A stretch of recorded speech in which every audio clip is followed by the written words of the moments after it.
Ya, halo Tribuners, selamat siang. Anda kembali menyaksikan program Live Report on the Spot, tentu saja edisi 31 Januari 2022.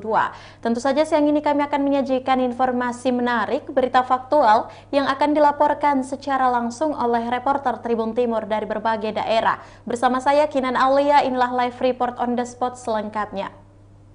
Baik, Tribuners, informasi pertama datang dari Kota Palopo, di mana polisi sisir Mancani Palopo pasca konflik antar kelompok. Personel gabungan Polres Palopo dan Kodim 1403 Sawer Gading dan Satpol PP Kota Palopo melakukan penyisiran di Kelurahan Mancani, tepatnya di Kecamatan Taluanua, Palopo, di mana penyisiran ini dilakukan pasca terjadinya konflik antar kelompok di kelurahan ini. Dalam kegiatan tersebut, petugas mengamankan sejumlah senjata tajam dan senjata api yang digunakan. Untuk informasi lebih jelasnya, kita sudah terhubung dengan rekan Arwin. Halo, selamat siang reporter Arwin. Selamat siang, rekan Bina dan Tribuners. Ya, bisa Anda gambarkan seperti apa kondisi Mancani sampai saat ini? Ya, saya gambarkan sedikit rekan Binan bahwa di Kelurahan Mencani ini merupakan salah satu wilayah rawan konflik dan juga memang sempat terjadi konflik beberapa kali antar kelompok di kelurahan ini, yaitu warga dari lingkungan Uri dan warga lingkungan Batu. Persoalan ini sudah terjadi selama beberapa tahun terakhir, rekan Binan dan Tribuners, dan kejadian terakhir itu pecah pada beberapa bulan yang lalu yang menimbulkan satu orang korban jiwa. Nah, pasca terjadinya konflik ini, petugas kembali turun melakukan penyisiran pada Senin 31 Januari 2022 siang ini, rekan Pina dan Tribuners. Jadi ada petugas dari Polres Palopo, Brimob, juga ada dari Satpol PP, kemudian dari TNI juga. Ya. Penyisiran ini dilakukan dalam rangka meminimalisir adanya konflik lanjutan. Jadi rumah-rumah diperiksa satu persatu itu. Jadi petugas mengamankan barang-barang senjata tajam dan senjata api. Begitu, rekan.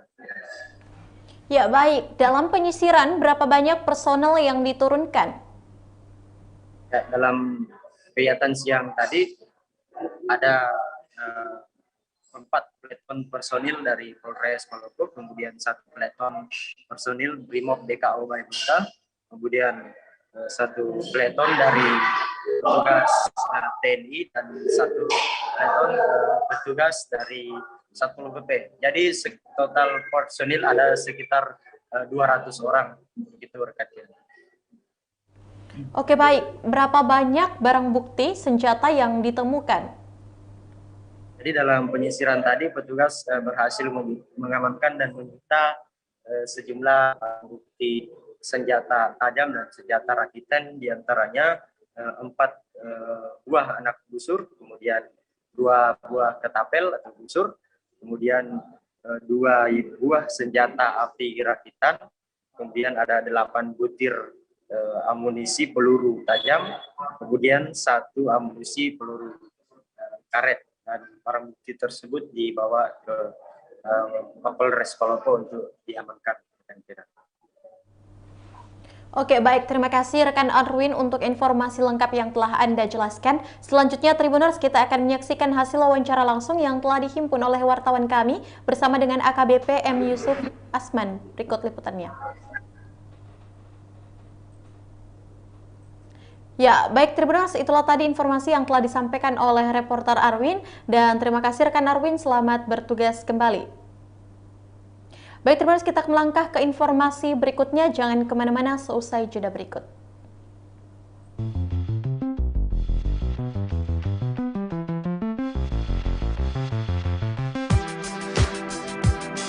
Jalan-jalan ke pantai atau menaiki puncak gunung, melihat dataran indah, dan membayangkan lukisan alam Tuhan yang menakjubkan akan tersaji dalam sebuah liputan menarik juga eksklusif.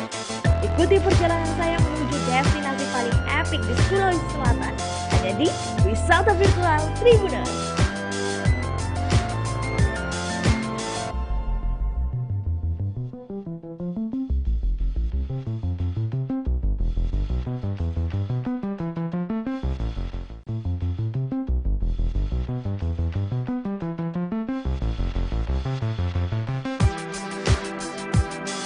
Jalan-jalan ke pantai, atau menaiki puncak gunung, melihat dataran indah, dan membayangkan lukisan alam Tuhan yang menakjubkan akan tersaji dalam sebuah liputan menarik juga eksklusif. Ikuti perjalanan saya menuju destinasi paling epik di Sulawesi Selatan, hanya di Wisata Virtual Tribuners.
Ya, baik Tribuners, terima kasih Anda masih menyaksikan live report on the spot dan tentu saja masih bersama saya Kinan Aulia.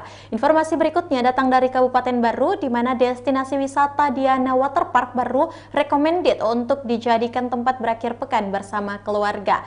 Cari tempat liburan bareng keluarga di Kabupaten Baru, destinasi wisata Diana Waterpark sangat recommended untuk dijadikan tempat berakhir pekan, khususnya bagi keluarga. Di mana Diana Waterpark ini tepatnya di Desa Balusu, Kecamatan Balusu, Kabupaten Baru, Sulawesi Selatan. Banyak varian wahana yang ada di Diana Waterpark ini, mulai khusus anak-anak dan hingga orang dewasa. Untuk informasi lebih lengkapnya kita sudah terhubung dengan reporter Darullah. Halo, selamat siang rekan Uul. Ya, siang Mbak Kinan. Bisa Anda jelaskan sampai saat ini bagaimana dengan kondisi keramaian pengunjung di Diana Waterpark? Iya, benar, selamat siang. Diinformasikan bahwasanya kondisi keramaian destinasi wisata Diana Waterpark yang ada di Kabupaten Baru saat ini menjadi buruan wisatawan yang ada di Sulawesi Selatan. Karena di Diana Waterpark ini seperti yang kita ketahui wahananya cukup lengkap ya, mulai dari khusus anak-anak hingga dewasa. Jadi untuk saat ini pengunjung yang datang berwisata di Diana Waterpark ini dimayoritas oleh keluarga atau serombongan keluarga. Selain itu banyak juga pasangan pengantin baru atau suami istri dan baik yang jalan-jalan bersama teman maupun pacarnya. Karena selain pemandian khusus anak-anak juga banyak spot-spot foto yang cukup menarik untuk dinikmati di Diana Waterpark ini. Yakinan. Ya, baik. Berapa tiket untuk berwisata di Diana Waterpark, rekan Uul? Ya, dari informasi di Diana Waterpark bahwasanya tiket untuk pengunjung itu hanya 35.000. Jadi tiket di sana tidak menguras dompet ya Tribuners, hanya 35.000 untuk per orangnya. Itu berlaku di semua hari, tidak hanya berlaku pada hari Sabtu Minggu. Biarpun di luar hari weekend atau hari Sabtu Minggu itu harganya sama, itu 35.000. Baik itu untuk anak-anak maupun dewasa, harganya sama. Keyakinan. Nah, yang disediakan di Diana Waterpark, rekan Uul? Iya, jadi spesialnya di destinasi wisata Diana Waterpark ini adalah beragamnya wahana yang disediakan oleh pengelola, sehingga destinasi wisata ini memiliki daya tarik tersendiri. Wahana tersebut seperti pengunjung bisa menikmati pemandangan alam dari ketinggian. Kemudian ada spot berenang di kolam dewasa, ada wahana seluncuran air, kolam renang anak, ada juga taman bunga warna-warni, ada spot foto yang lumayan unik untuk memanjakan pengunjung. Kemudian ada wahana pemandian anak, dan selain itu ada juga disediakan flying fox untuk dinikmati oleh pengunjung yang datang ke Diana Waterpark. Jadi wahana yang ada di Diana Waterpark ini cukup komplit ya untuk memanjakan pengunjung yang hadir ke sana, sehingga wisatawan yang berkunjung ke Diana Waterpark ini tidak merasakan rugi untuk berkunjung ke Diana Waterpark. Ya, Ya, baik. Terima kasih rekan Darullah untuk informasi Anda. Selanjutnya Tribuners, kita akan menyaksikan hasil wawancara langsung bersama dengan Bapak Syahrudin selaku pengunjung Diana Waterpark. Berikut liputannya untuk Anda. Terima kasih, kami memilih Diana Waterpark karena kami menganggap Diana Waterpark adalah salah satu wahana yang lengkap di Kabupaten Baru. Ya. Di mana di Diana Waterpark ini wahananya cukup lengkap. Karena ada seluncuran untuk anak-anak, seluncuran untuk orang dewasa, kolam untuk dewasa, kolam untuk anak-anak. Dan juga ada yang sangat unik, ada kolam yang ada tong atau gentong hambur. Atau kalau bila penuh, airnya terhambur sehingga anak-anak sangat ceria untuk mandi-mandi. Dan juga uniknya, dia itu kalau di weekend itu ada hiburan. Ada hiburan untuk kita sambil menikmati suasana alam. Dan yang paling unik di sini kita dapat mengunjungi satu kapal, seakan kita tinggal di atas kapal yang terdampar. Ya, itu kapal di atas gunung. Itu barangkali untuk. Jadi seberapa sering ini kita berwisata di Diana Waterpark ya? Kalau Diana Waterpark kami ini ya kami laksanakan itu sekali sebulan. Sekali sebulan ya. Karena kami juga berkeliling tempat yang lain. Tapi inilah di antara tempat yang lain yang ada di Baru, inilah yang sangat strategis dan untuk anak-anak dan keluarga. Jadi kunjungan kali ini bersama siapa? Kunjungan kali ini bersama keluarga dengan anak-anak yang ikut berlibur di hari ini.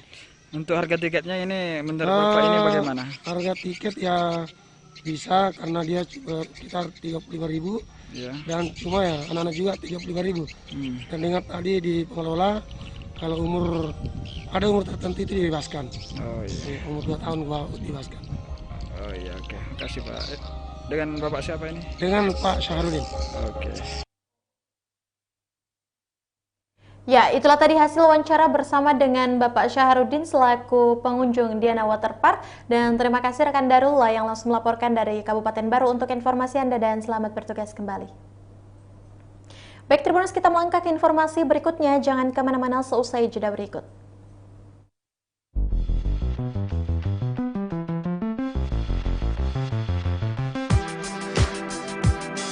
Jalan-jalan ke pantai atau menaiki puncak gunung, melihat dataran indah dan membayangkan lukisan alam Tuhan yang menakjubkan akan tersaji dalam sebuah liputan menarik juga eksklusif.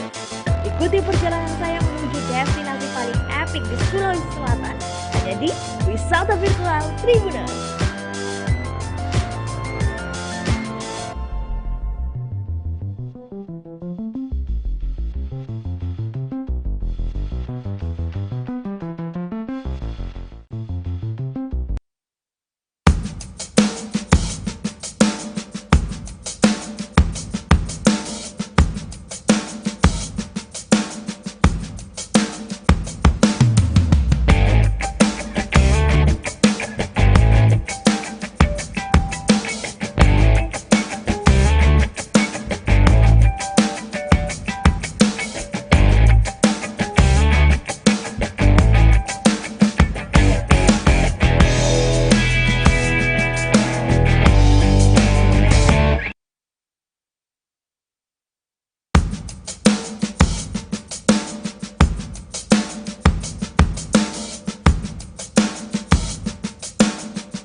berjalan-jalan ke pantai atau menaiki puncak gunung, melihat dataran indah dan membayangkan lukisan alam Tuhan yang menakjubkan akan tersaji dalam sebuah liputan menarik juga eksklusif.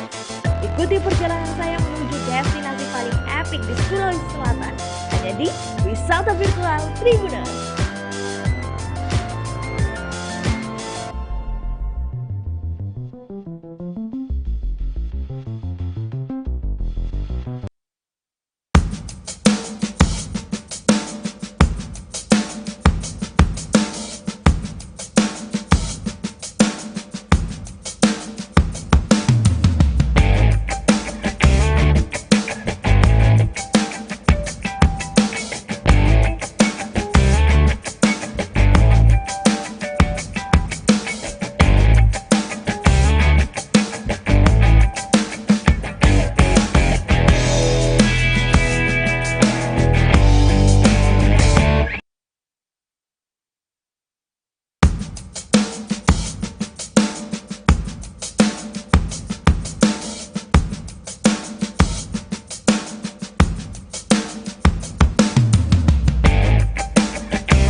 Ya, baik Tribuners, terima kasih Anda masih setia menyaksikan program Live Report on the Spot dan tentu saja masih bersama saya Kinan Aulia. Informasi berikutnya datang dari Kota Makassar, di mana Guru Besar Universitas Hasanuddin, Prof. T.R. Andi Lolo meninggal dunia. Duka mendera keluarga besar Universitas Hasanuddin, di mana Guru Besar Visipol Unhas Prof. Tandi Roma Andi Lolo wafat Senin 31 Januari 2022 pagi tadi. Profesor Dr. T.R. Andi Lolo meninggal dunia saat menjalani perawatan di RS Wahidin Sudirohusodo, Makassar. Tepatnya jenazah almarhum pun kini disemayamkan di rumah duka, tepatnya di Jalan Baitul Rahman, Kecamatan Panakukang, Makassar. Pantauan di lokasi, sejumlah karangan bunga memadati pagar depan rumah duka. Salah satunya datang dari Rektor Unhas, Profesor Dr. Dwi Aristina Palubuhu, dan Wali Kota Makassar, Muhammad Ramdan Pomanto. Selain itu, sejumlah kerabat dan kolega almarhum juga mulai berdatangan. Beberapa dari mereka masih mengenakan pakaian dinas. Dari dalam rumah duka sudah disiapkan tempat khusus jenazah Profesor Dr. T.R. Andi Lolo. Tempat khusus persemayaman khas Toraja itu berhias 4 keris. Untuk informasi lebih lengkapnya kita sudah terhubung dengan rekan Muslimin Emba. Halo, selamat siang rekan Emba. Ya, siang. Bisa Anda jelaskan bagaimana sampai saat ini suasana di rumah duka? Ya, suasana rumah duka sesuai pantauan dari lokasi siang tadi, sejumlah kerabat dan kolega almarhum sudah mulai berdatangan sejak pagi hingga siang ini.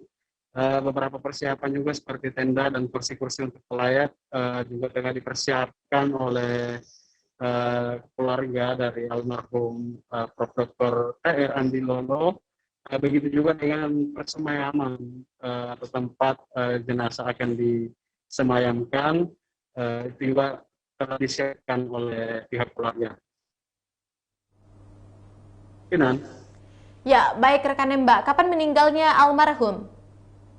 Almarhum meninggal dini hari tadi, itu di Rumah Sakit Wahidin Sudirohusodo, Makassar, setelah mengalami komplikasi penyakit ginjal, gitu, sesuai pernyataan dari pihak keluarga. dan beliau rupanya sudah 4 tahun terakhir mengidap penyakit ginjal itu yang kemudian berkomplikasi dan meninggal dini hari tadi. Kinan. Sakit apa yang diderita oleh almarhum rekan Emba? Ya, sakit yang diderita almarhum itu sesuai penjelasan dari istrinya, Ibu Margareta, yang juga merupakan dokter spesialis THT, mengatakan almarhum 4 tahun terakhir mengidap ataupun mengalami sakit pada gangguan ginjal begitu, sehingga dari 4 tahun kurun waktu 4 tahun itu kemudian berkomplikasi ke penyakit lainnya. Dan dini hari tadi almarhum meninggal dunia. Ya, baik rekan Emba, terima kasih untuk informasi lengkap yang telah Anda sampaikan. Selanjutnya Tribuners, kita akan menyaksikan hasil wawancara langsung yang telah dihimpun oleh wartawan kami bersama dengan istri almarhum Prof. TR Andi Lolo. Ada Ibu Dr. Margareta, berikut liputannya untuk Anda. Tanya-tanya sedikit sosok almarhum sampai sakit seperti apa, Bu? Dia sakitnya itu ginjal kronis. Ginjal kronis. Ya. Sudah berapa lama di? Dia sudah 4 tahun. 4 tahun. Dulu pernah cuci darah, sudah itu dengan pengaturan makanan yang baik, dia tidak perlu lagi cuci darah. Jadi selama 4 tahun tidak cuci darah lagi. Nah, kemudian dia meninggalnya ini oleh karena dia punya namanya kadar HB turun, karena ginjal itu kan fungsinya untuk memproduksi sel-sel darah. Nah, karena ginjalnya rusak, produksi sel darah kurang, jadi HB-nya turun. Dikasih transfusi, transfusi 4 kali. Sudah transfusi, ya mau pulang nih, rencana mau pulang ke rumah. Tiba-tiba saja dia perdarahan lambung.